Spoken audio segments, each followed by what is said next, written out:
and welcome to Friday Craft Chat. I'm Sarah, this is Extraordinary Chaos and I am the designer behind this channel. And today I'm going to share some of my biggest craft or Cricut craft mistakes. And why am I sharing this? Because I make them all the time.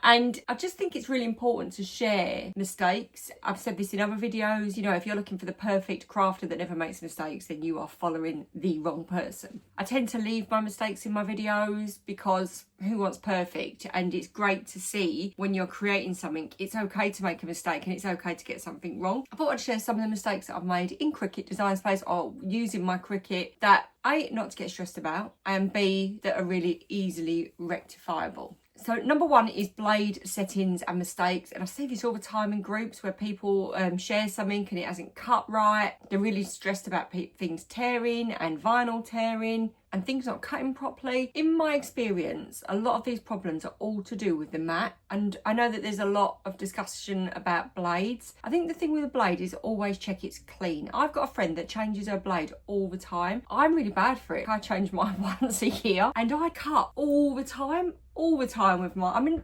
probably most days I'm using my Cricut machine. People will disagree and that's fine because we all do things differently and we all find things that work for us. But for me, I just find that as long as you know, you can click it and check it's clean. I check it's clean.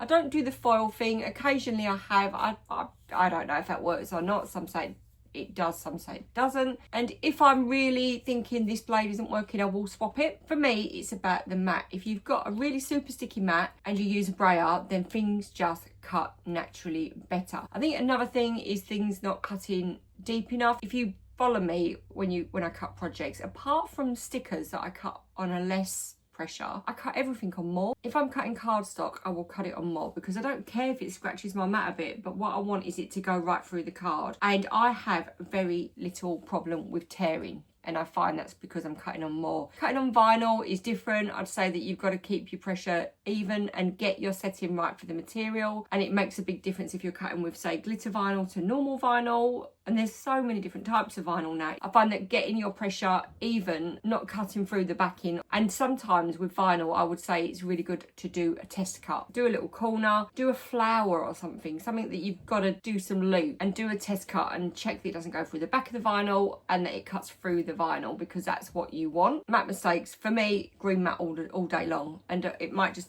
I reverse weed, it takes me sometimes a while to peel it off. If you've got a mat that's super sticky, that eliminates for me a lot of problem. I think the thing is with Cricut, and we talked about this last week, and this is just a chat, so I don't know what, it's me waffling on a Friday.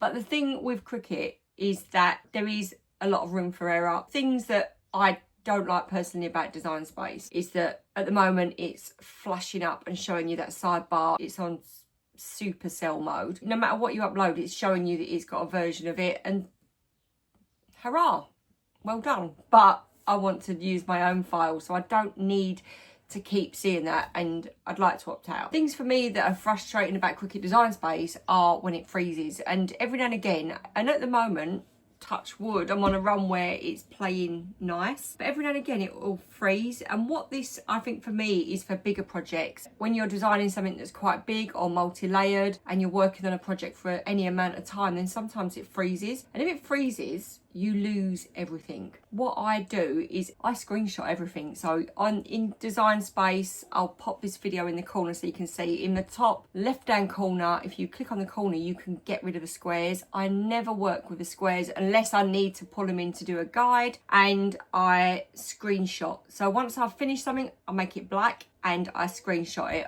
on my computer. So I've got screenshots of the progress going through. And do you know what? That saves so much time, because if it does freeze and you lose your project, you can pull it back in, because that is a real frustration that you can't save stuff outside Design Space. Obviously, the ideal is to keep clicking save. Sometimes I've saved a project all the way through and I've still lost it. So yeah, I screenshot everything because then I've got it. Another mistake is when you're working on multiple elements in a file. So you're doing a vinyl project and you've got a word and you've got a few different words, and then when you send it to cut, it's all mixed up. That's easily remedied. You just weld it. So weld it all together. If you're cutting in vinyl, you're going to mirror it, flip it, and then it will stay together. But it's about thinking before you send stuff to cut. Right, if I want that to stay like that, I'm going to weld it. And I mean, if you're following me, then you'll see that I'll weld everything. But it's just my favourite tool and keeps projects together. Grouping is another great one, but again, if you group, you send it to cut, it all moves. And if you're doing a project for a t-shirt and you want it all to be aligned, then you want to weld it to keep it together. Yes, you lose a bit of vinyl with that, but also everything's where you want it to be. And while we're on vinyl, transfer tape, because wow, it can be just so sticky, and then you get it on your project and you can't get it off. And how many times, I mean, I've done that so many times, and you're there with your little scraper trying to scrape it so that you get it off. Do you know what I do with that? I get the transfer tape before I use it and I rub it on my jeans. I just once on, off, then I use the transfer to lift it off the vinyl. And that's enough so that you can stick to it, but you can get the transfer tape off after. And that's a really good hack, actually. Print and cut, calibration. So if you haven't printed and cut for a while and it asks you to calibrate, do it, because there's nothing worse than spending loads of time doing a print and cut project and it's off. I hate calibrating. Every time I see that calibration flash up, I get the anger, because I think I ain't got time for this and I want to do a quick project and it wants me to calibrate. But if you don't calibrate, it's going to go wrong anyway, because it's telling you to calibrate for a reason. But when you have problems with print and cut, and I'm going to do a print and cut 101, because people don't like print and cut, and it's my favourite. It's the best thing I think that Cricut Design Space offers. I just love print and cut projects, and you can do so much with it, but I get why people don't like it, and it's because of all the little silly little things that can go wrong. So one of them is making sure that you've calibrated, and obviously your sizing. Don't worry about the quality. If it says it's poor quality, cut it under your system settings, because 9 or 8 times out of 10 it's fine. It's the Cricut settings that ruin the quality. So send it to system settings, and then if you just reduce Design Space up, there's a little box behind, and then with that you can set your printer to fine quality, and that will resolve that problem. And also, if it is cutting off and you've done everything and the calibration is off, check the light. So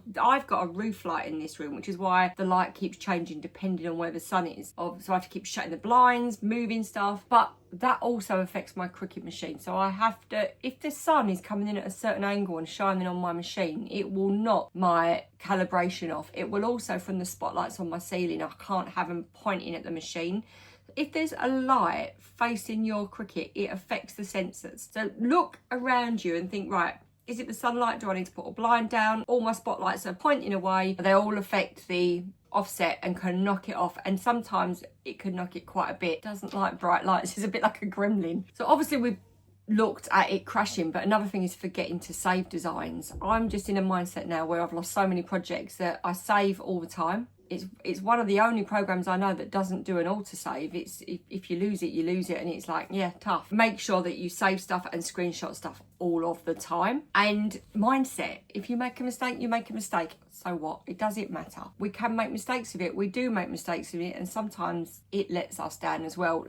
That's not unique to Cricut. It's every software program that we use, isn't it? That sometimes something goes wrong. And sometimes I'm working on a project and I think I'm stepping away for the day. I need to not be doing this today because it's just I'm in the wrong frame of mind. I'm in a rush and it's not working how I want it to do, and it's just not going to work right, and I'm not enjoying making it. So when on those days, step away. Or if it's on a weekend, grab a glass of Prosecco and carry on. Also, what I want to ask you while I'm here is, what problems do you have with Cricut? Is there anything you want me to cover in a tutorial? Anything that really is burning that you find difficult? I've got a community chat, so always be free to go over there and ask. I can always do a really quick video, or I can create something that can answer your question. I don't know everything, but I'm willing to have a play about it if I don't, and see if I can solve it. So I hope you have a really great crafty weekend if you've got craft projects planned. I've got a project that I've got to get made and live by tomorrow, so wish me luck with that, and happy crafting.